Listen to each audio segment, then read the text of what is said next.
Priatelia, vítajte pri sledovaní alebo počúvaní ďalšej časti podcastu Cloudy. Podcastu, ktorý je o bezpečnosti v online svete. Bavíme sa o kybernetickom svete, ale nielen teda o cloudoch, ale aj o všetkých možných novinkách vo svete informačných technológií a komunikačných technológií. Tak, pekný dobrý deň, ak ste ešte nás nestihli odoberať, tak určite tak urobte, aby vám nič podstatné, ale hlavne zaujímavé neuniklo. Môžete tak urobiť na YouTube, na Spotify alebo na ktorejkoľvek inej platforme, na ktorej sledujete alebo počúvate Cloudy. Tak, úvod máme ako lusk za sebou a teším sa, že po druhýkrát vedľa seba mám aj hostia, teda ktorého už som tu v podcaste Cloudy mal a som rád, že je tu opäť. Je to Imro Petrov, Chief Defender Advisor spoločnosti Alitair Technologies. Ahoj. Ahoj, dobrý deň. A dnešná téma, ktorej sa ideme venovať, sa volá taktická komunikácia. Komunikácia od nepamäti je tu.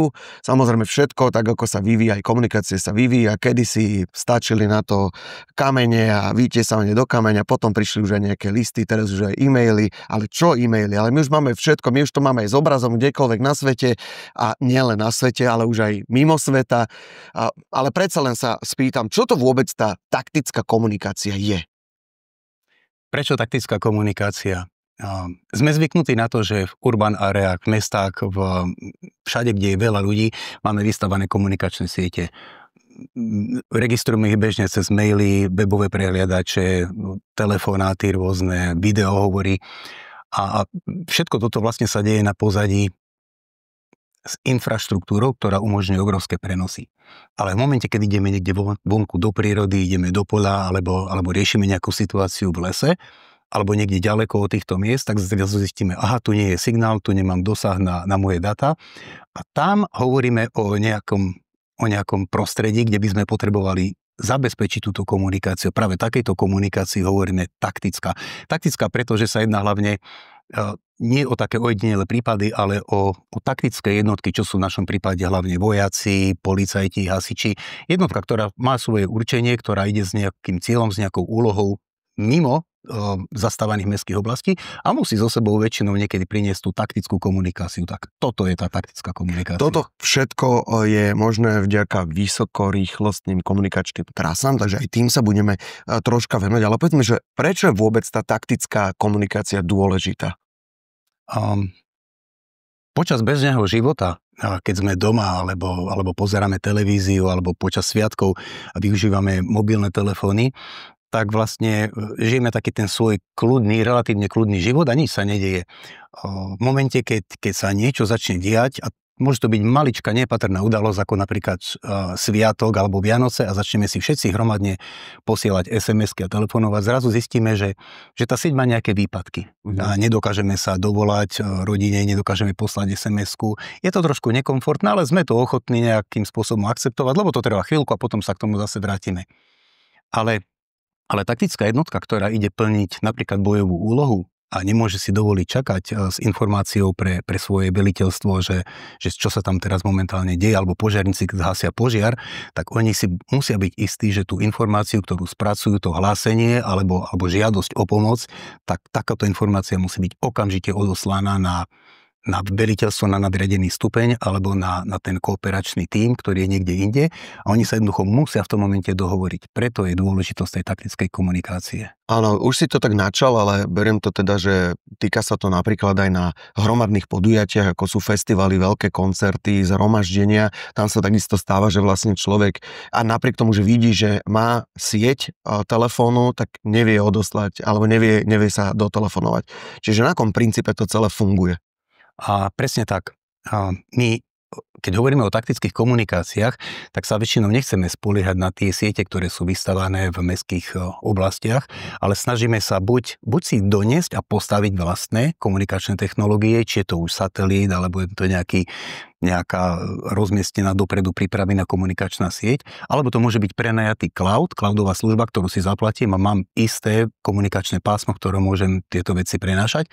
No a potom sa tými špeciálnymi prostriedkami komunikačnými, ktoré mám, či sú to mobily, radiostanice, satelitné telefóny, tak sa pohybujem alebo využívam presne to pre mňa určené vyhradené pásmo. Stojí to viacej peňazí samozrejme, ale vo väčšine prípadov tá dôležitosť informácie toto celé nejakým spôsobom prekryje. Keď sa povie taktická komunikácia, mne osobne to evokuje teda, že wow, taktika a hneď samozrejme nejaká connection alebo spojenie s tou armádou, vojakmi a tak, ale nie je to pravda, že len tam sa to využíva. Už sme to aj načrtli, ale samozrejme vo veľkom sa to využíva aj pri záchranárskych akciách alebo záchranárske zložky ako hasiči a podobne veľmi veľa využívajú. Tak povedz, ako to oni môžu využívať? Z mierového života asi je práve činnosť záchranných zložiek, ako sú zdravotníci alebo policajti, niečo, čo môžeme vidieť častejšie ako činnosť vojenských jednotiek. Jedná sa o lokálne spracovanie informácie a potom je prenos na možno zo zdravotného centra alebo na nejaké riaditeľstvo policajného zboru, kde sa tieto informácie zhromažďujú a potom vyhodnocujú. K tomuto tejto zložky používajú väčšinou vlastné rádiostanice, majú vyčlenené vlastné komunikačné pásma a buď teda využívajú teda rádiostanice, tak ako sme povedali, alebo sa využíva nejaký prenajatý cloudový, nejaká prenajatá cloudová služba, ktorá umožní vlastne tieto informácie zdieľať. Napriek tomu, že komunikačná infraštruktúra je na vysokej úrovni a stále lepšia a lepšia, ale predsa len sa určite dejú, že to občas zahapruje alebo nejakým spôsobom, čomu čelia používatelia, čo sa môže stať, že to predsa len zahapruje a nebude fungovať tak, ako by malo? Áno, tak ako tá komunikačná technológia moderná prináša veľa výhod, ako veľmi vysoké, rýchle prenosy dát, môžeme vidieť obraz, môžeme diskutovať, môžeme sa priamo podieľať na tvorbe nejakých plánov a vyhodnocovaní v reálnom čase, takisto prináša aj svoje úskalia. Sú to rôzne neželané efekty ako vírusy, sú to kybernetické útoky, dokonca kyberterorizmus, ale aj také veci alebo fenomén, ako je sociálna izolovanosť. Je človek, ktorý sa niekde zapojí do toho kybernetického sveta, ostane na mobile, ostane sám, odpúta sa od rodiny, ostane úplne mimo. Ale vráťme sa k tým neželaným kybernetickým prejavom, ako sú teda vírusy a útoky. Sú to jednoduché veci, ako nejaká manipulácia s webovou stránkou alebo napadnutie webovej stránky. To sú veci, ktoré vieme a poznáme. Tomuto sa vieme brániť. To, čo je neželané, je taká tá opatrná manipulácia s dátami, ktoré sa potom ťažko uložia a ja o nej vlastne neviem.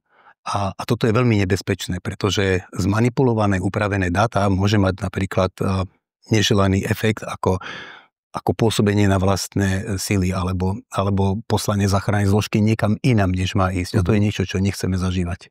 Dobre, kde je to teda bezpečné, alebo ako je to s tou bezpečnosťou, lebo trošku by mňa to teraz momentálne vystrašilo, tak ako je to s bezpečnosťou práve v takýchto komunikačných technológiách a v taktickej komunikácii? Bezpečnosť výmeny komunikácií zabezpečujeme napríklad šifrovaním. A to tak, že tieto šifrovacie mechanizmy sú strážené a nedostane sa k ním každý. Na to musia mať ľudia špeciálne oprávnenie, aby sa s nimi mohli oboznamovať a mohli s nimi pracovať.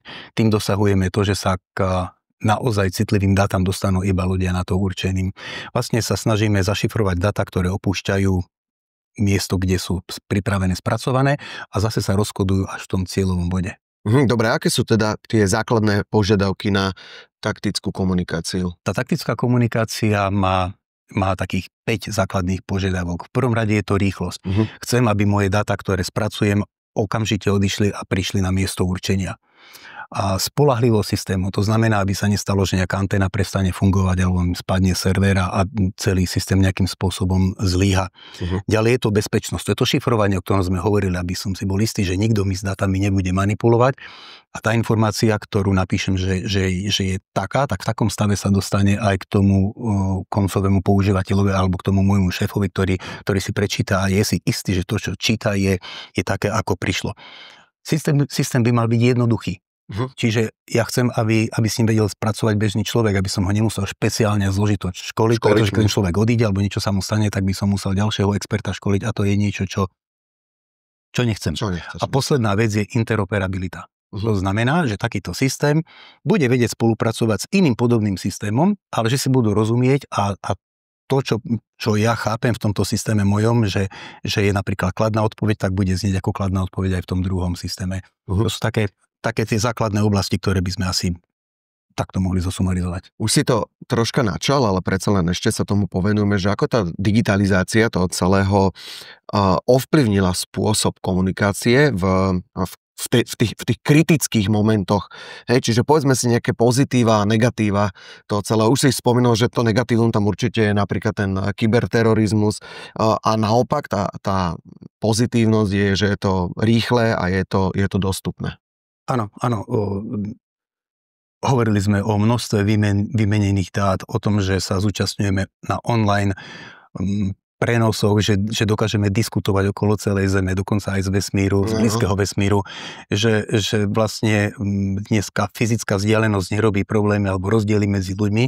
To je super. Na druhej stránke má to svoje negatíva, ako sme hovorili, že to boli kybernetické útoky, že to bol dokonca terorizmus, že tam nejaká sociálna izolácia a manipulácia z dát.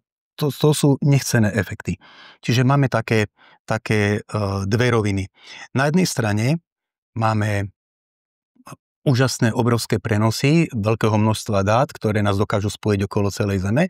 Na druhej strane si chceme byť istí, že tie dáta sú správne a že to, čo vidíme na obrazovke dneska, je realita. Ako keby sme sa my teraz dvaja rozprávali, tak pokiaľ to preženieme cez digitálny systém a niekto to zmanipuluje, tak ten rozhovor môže vyzerať úplne inač.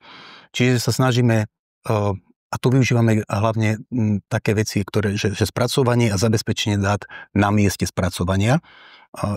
Fenomén známy ako edge computing, napríklad z cloudového prostredia. A potom veľmi jednoduché, rýchle prenesenie dát a zase jeho spracovanie na druhej strane. Čiže sa snažíme v minimálnej miere tú sieť, ktorá dokáže tie veľké prenosy realizovať, zaťažovať.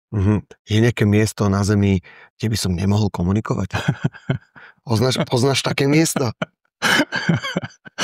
Neviem, čo to mám povedať. Asi ani nie. Asi ani nie. Dneska sa dá komunikovať všade.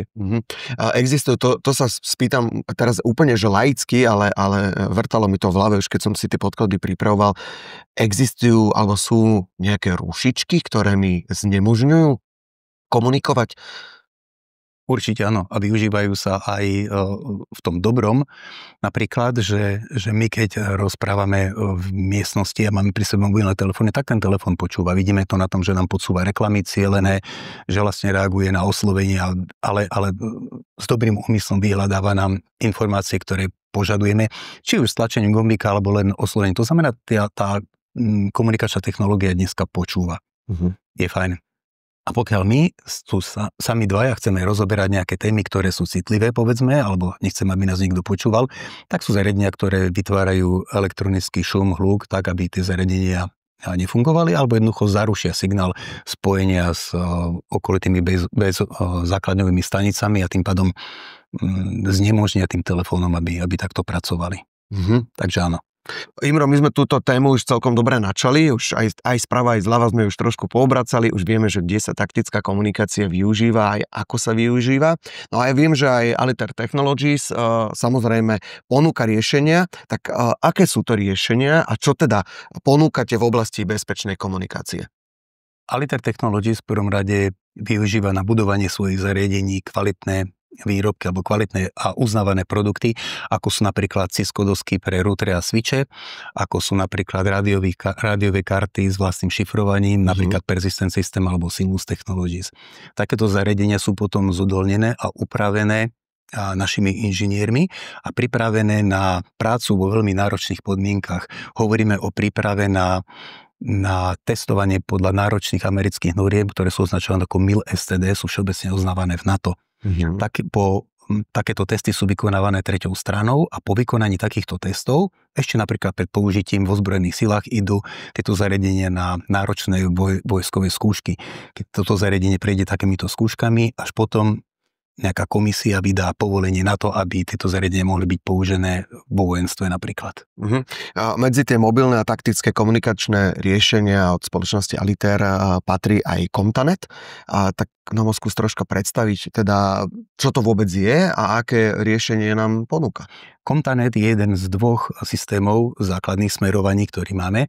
Comtanet je určený na vybudovanie komunikačných technológií pre vojenské miesta velenia alebo pre civilné miesta riadenia krízových situácií a v podstate umožňuje nahradiť civilnú infraštruktúru v náročných podmienkach polných, či je to v stane alebo v nejakých poškodených budovách.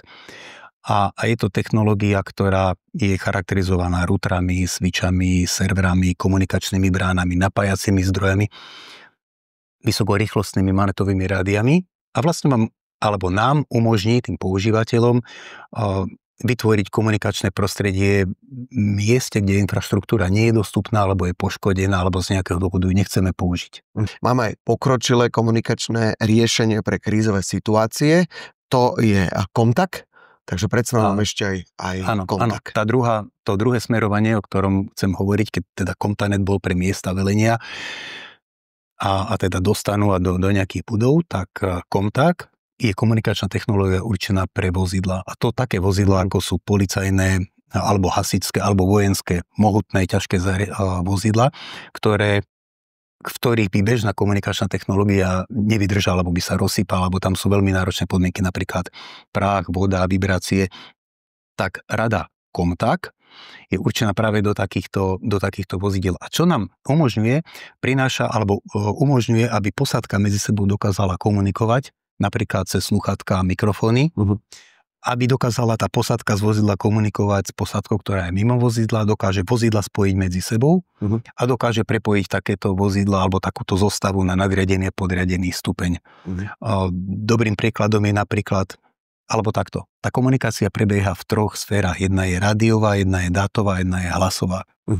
A dobrým príkladom je vlastne aj zobrazovanie bojovej situácie systému C2, čo je Command and Control, čo používajú vojaci na digitálnych displejoch v vozidlách.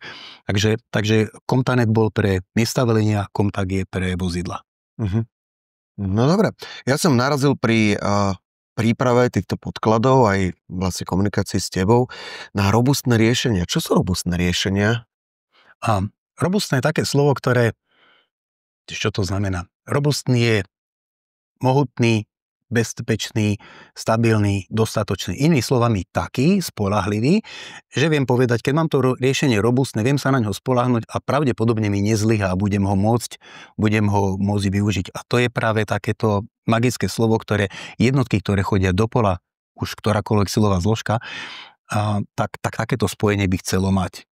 Pravdepodobne sa jedná jedná sa o záložné systémy, napríklad komunikačné trasy sú zdvojené, je posilnená energetika, je v zvýšenej miere zabezpečená bezpečnosť, spoľahlivosť tých systémov. Všetky tie slova, ktoré sme doteraz spomínali, tak sú tak ako keby, nechcem povedať, že priamo zdvojené, ale je to mohutnejšie.